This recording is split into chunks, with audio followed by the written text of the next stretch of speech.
अस्सलाम वालेकुम सामीन। 22 रबीउल अव्वल और 26 सितंबर है। ख़बर का उन्वान है दिल्ली वक्फ बोर्ड शाही ईदगाह का मुकदमा क्यों हारा।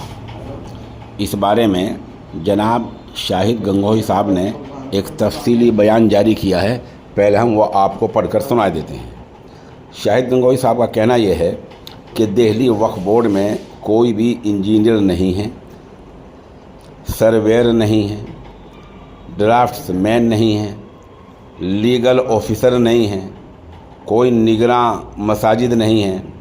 एक हेड क्लर्क को सेक्शन ऑफिसर बनाया हुआ है जो उर्दू से नावाकिफ़ है।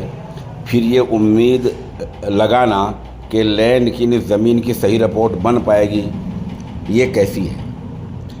शाहिद गंगोही साहब आगे लिखते हैं, शाही ईदगाह मामले पर दिल्ली वक्फ बोर्ड के ताज़ा एफिडेविट दाखिल को लेकर चर्चाएं यानी बहस गर्मा गर्म है। इस मामले में वे पहले से दाखिल दिल्ली माइनॉरिटी कमीशन से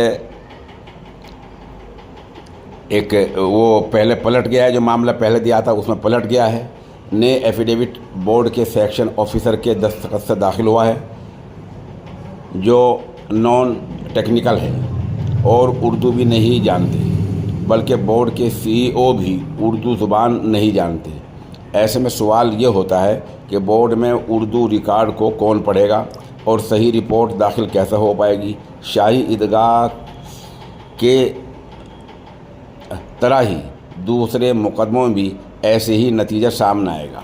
अगर बोर्ड का फौरी पुनर्गठन नहीं किया जाता, यानी अगर बोर्ड फौरी तौर पर तश्कील नहीं दिया जाता, तो शाही ईदगाह इंतज़ामिया कमेटी को चाहिए कि मुकदमे को वक्फ ट्रिब्यूनल को रेफ़र कराए। जाहिर सी बात है, जनाब शाहिद गंगोही के मुताबिक जब बोर्ड में इस तरह के लोग हैं ही नहीं, तो मुकम्मल रिपोर्ट कैसे और कहाँ से तैयार होगी, ये आप सब जानते हैं। शाहिद गंगोही की मांग ये है कि सबसे पहले मुकदमे को वक्फ ट्रिब्यूनल को रेफ़र कराया जाए, जो असल मामले का फ़ैसला करेगा, टाइटल का फ़ैसला करता है।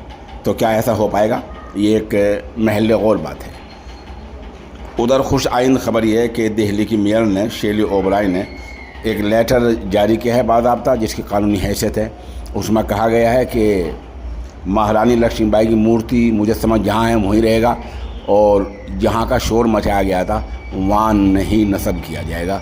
ये खुशाइंद बात है। बहरहाल दिल्ली वक्फ बोर्ड ने जिस तरह मुजाहरा किया है वो काबिल मज़म्मत है और इस पूरे मामले में सही मानों में दिल्ली वक्फ बोर्ड ही कसूरवार है।